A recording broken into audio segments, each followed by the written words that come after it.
بسم الله الرحمن الرحيم.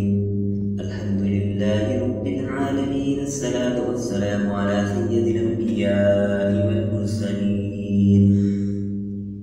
أما بعد، فأعوذ بالله من الشيطان الرجيم. بسم الله الرحمن الرحيم.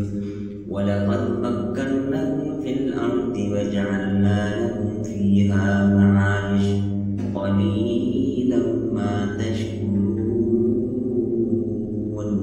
صدق الله العظيم. ترجمہ کنز ایمان. اور بے شک ہم نے تمہیں زمین میں جماؤ دیا اور تمہارے لیے اس میں زندگی کے اسباب بنائے، بہت ہی کم شکر کرتے ہو. اللہ تبارک و تعالی اس قرآن کریم کے اندر ارشاد فرما رہا ہے، سورہ اعراف آیت نمبر 10، شکر کی حقیقت اور اس کے فضائل اس آیت میں بیان کیے جا رہے ہیں. تفسیر سراج الجنان. وَلَقَدْ مَكَّنَّاكُمْ فِي الْأَرْضِ، اور بے شک ہم نے تمہیں زمین میں ٹھکانہ دیا. یہاں سے اللہ عز و جل اپنی عظیم نعمتوں کو یاد دلا کے، جن کی وجہ سے یہاں سے اللہ عز و جل نے اپنی عظیم نعمتوں کو یاد دلایا کہ جن کی وجہ سے نعمت عطا فرمانے والے کا شکر ادا کرنا لازم ہوتا ہے. چنانچہ ارشاد ہوا، ہم نے تمہیں زمین میں ٹھکانہ دیا اور تمہارے لیے اس میں زندگی گزارنے کے اسباب بنائے اور اپنے فضل سے تمہیں راحتیں مہیا کی. غذا، پانی، ہوا، سورج کی روشنی سب یہاں ہی بھیجی کہ تمہیں ان کے لیے آسمان پر یا سمندر میں جانے کی حاجت نہیں. زمین میں رہنے کا ٹھکانہ دنیا اور زندگی گزارنے کے اسباب مہیا فرمانا اللہ عز و جل کی عظیم ترین نعمتوں میں سے ہے، کیونکہ اس نعمت میں زندگی کی تمام تر نعمتیں آ گئی. کھانے پینے، پہننے، رہنے وغیرہ کے لیے تمام مطلوبہ چیزیں اس میں داخل ہیں، لیکن اس کے باوجود لوگوں میں ناشکری غالب ہے. لوگوں کی کم تعداد شکر ادا کرتی ہے اور جو شکر کرتے ہیں وہ بھی کما حق ادا نہیں کرتے. شکر کی حقیقت اور اس کے فضائل.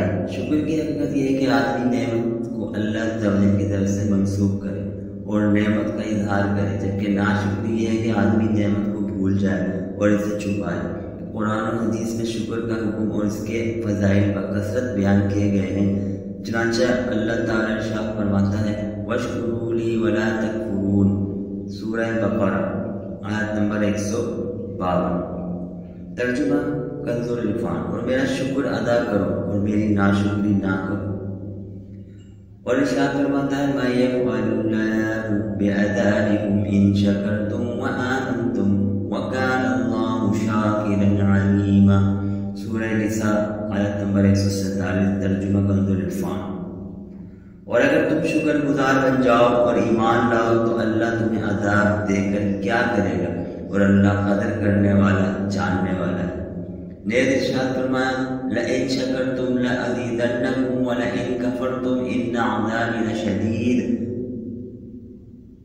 سورہ ابراہیم آیت نمبر 7. ترجمہ کنز العرفان. اگر تم میرا شکر ادا کرو گے تو میں تمہیں اور زیادہ عطا کروں گا، اور اگر تم ناشکری کرو گے تو میرا عذاب سخت ہے. حضرت صہیب رضی اللہ تعالیٰ عنہ سے روایت ہے، نبی کریم صلی اللہ علیہ وآلہ وسلم نے ارشاد فرمایا، مجھے مومن کے حال پر تعجب ہوتا ہے، اس کے ہر حال میں بھلائی ہے. اگر اس کو راحت پہنچے تو وہ شکر ادا کرتا ہے اور اس کی کامیابی ہے، اور یہ اس کی کامیابی ہے. اور اگر اس کو زر پہنچے تو صبر کرتا ہے اور یہ بھی اس کی کامیابی ہے. امام محمد غزالی رحمۃ اللہ تعالیٰ نے فرماتے ہیں، دل کا شکر یہ ہے کہ نعمت کے ساتھ خیر اور نیکی کا ارادہ کیا جائے، اور زبان کا شکر یہ ہے کہ اس کی نعمت پر اللہ تعالیٰ کی حمد و ثنا کی جائے، اور باقی اعضاء کا شکر یہ ہے کہ اللہ تعالیٰ کی نعمتوں کو اللہ تعالیٰ کی عبادت میں خرچ کیا جائے اور ان نعمتوں کو اللہ تعالیٰ کہ معصیت میں صرف ہونے سے بچایا جائے۔ حتیٰ کہ آنکھوں کا شکر یہ ہے کہ کسی مسلمان کا عیب دیکھے تو اس پر پردہ ڈالے۔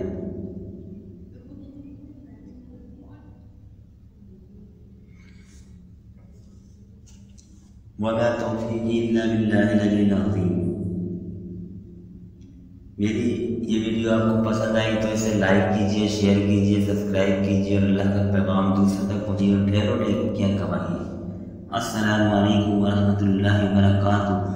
صلوا علی الحبیب صلی اللہ تعالی علی محمد۔